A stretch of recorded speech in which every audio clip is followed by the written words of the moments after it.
also all of those companies are in a different environment.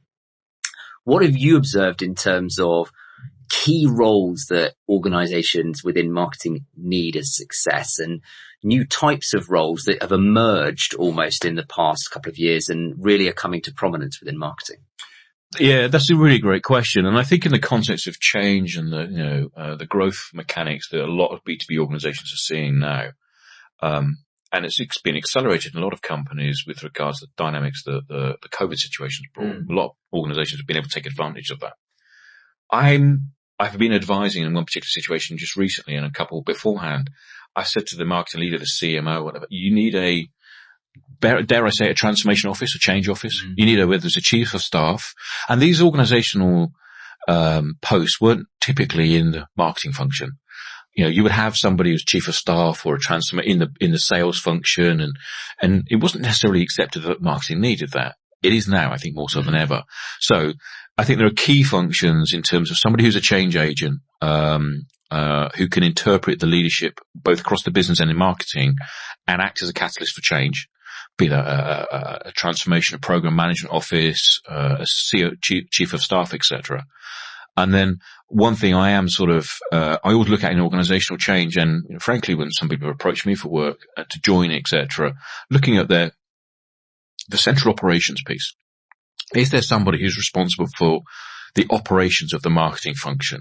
Is not the administration, but the complete centralization of planning, budgetary controls, technology management, or is it dissipated? Is it distributed into the business?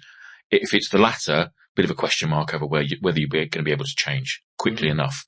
If it's the former, then straight away I'm thinking, right, okay, there's a solid base and a foundation of a way of working with the people to catalyze the change so that those people in the roles, functional, field, whatever, can be relieved of some of the pressures and go through their own change process themselves. If they're managing the planning and the process in a distributed fashion, that adds another level of dynamic in terms of change management.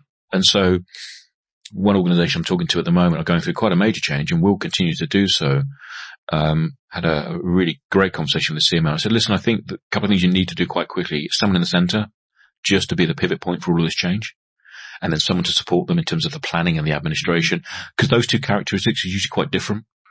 And I don't think I've met anybody that could do both in marketing really well.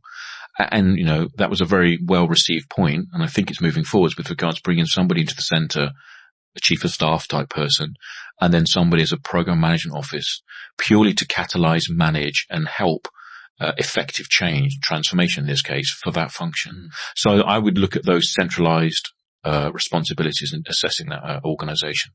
No, that's interesting. It's a different take on what marketing operations could actually mean in terms of, and how essential it is to have that person actually say you can sort of lead the program of change. That's a valid point, because I think marketing operations typically has been your budgetary management, planning, the classic, dare I say, administration. Now, I think it was, operations, I think now more so than ever, and you have seen this in other functions, being the catalyst, the coach, the orchestrator of the change. And I think that's probably underappreciated dynamic that people need to take more notice of moving forwards. I've been in both situations where it's been distributed and decentralized. It's a lot more painful. A lot more dynamic in the regions or outside of the center, and moving at different paces, and it makes change very difficult. In one situation I was involved with, the first wave of change didn't work, so we stop. And there was some fundamental change of responsibilities and roles, because it was realized that we needed to take a higher degree of control, autocratic control in the end, because the actual change didn't materialize. People paid lip service to it because they could.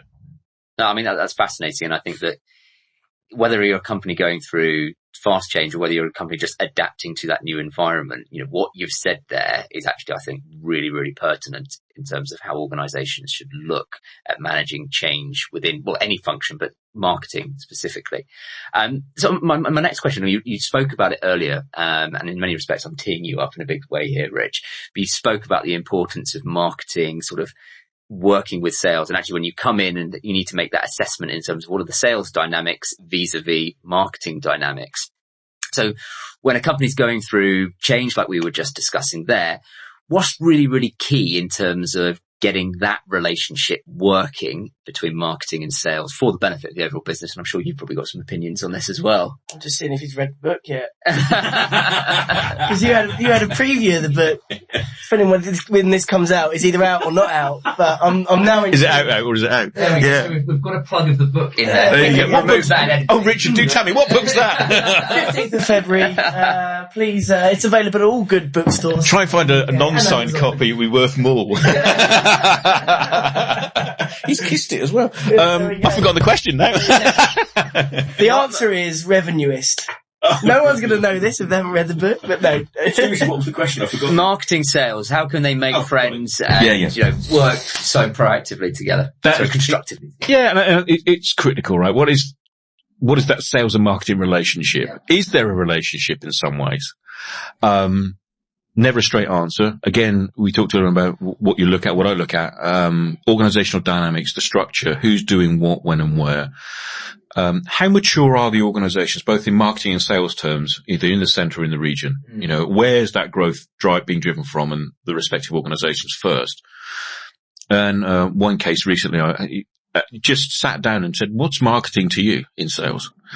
And there's never a straightforward answer. Even within let's say a pan-EMEA business, I guarantee you every single sales leader, typically they're geographically focused, Southern Europe, UK and Ireland, UK Nordics, etc. Every single, let's say, VP of the sales function will have a completely different experience. And it'll be underpinned by probably the same kind of overall, because they're peers, right? And they'll humans always normalize, if they're in the group team long enough, they normalize on a certain level of values. But it'll be underpinned by I class it the Monty Python question. What's marketing ever done for us?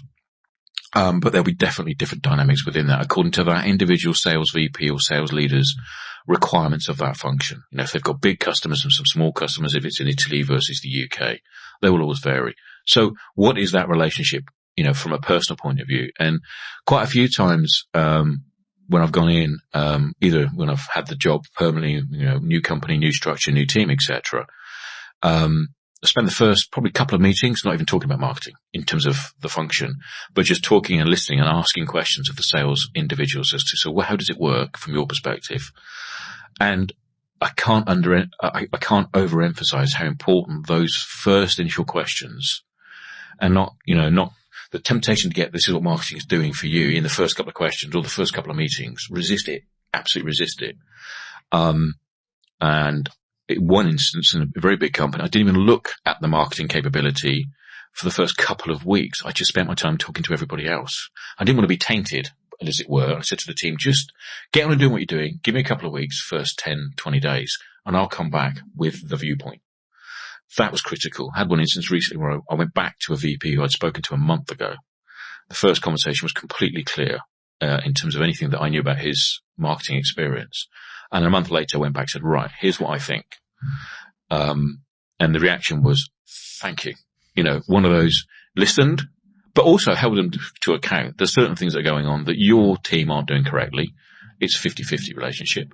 But what I've heard is this, and play it back. So understanding that, is there a relationship within the sales to marketing function? And then the other thing I've noticed in organizations, and we talked about, centralized, decentralized, field versus the hub and spoke model, etc. What's the relationship within the marketing function? What's the dynamic? Is it a global or central function serving into the regions? Are they going over the top with the field, etc.? That has been, from my perspective, having luckily been in decentralized that's moved to centralized, and then centralized that's moved to decentralized, and a lot of the time appreciating how you pick up so many of these sort of learnings, as it were, that I can't ever underestimate in terms of the real dynamics, in terms of the function itself internally. So if I want to go and get something created, do I do it internally with my organization? Do I own everything? Are those people reporting to me in the field, for example? Or is it I go to a central service model, or do I have an agency function? That makeup is critical in marketing itself, and it will always affect the relationship with sales. Because we talked earlier about agility, how that works, and then your ability to respond to an agile request, or to even be agile moving forwards. There's two sides to that sales and marketing relationship.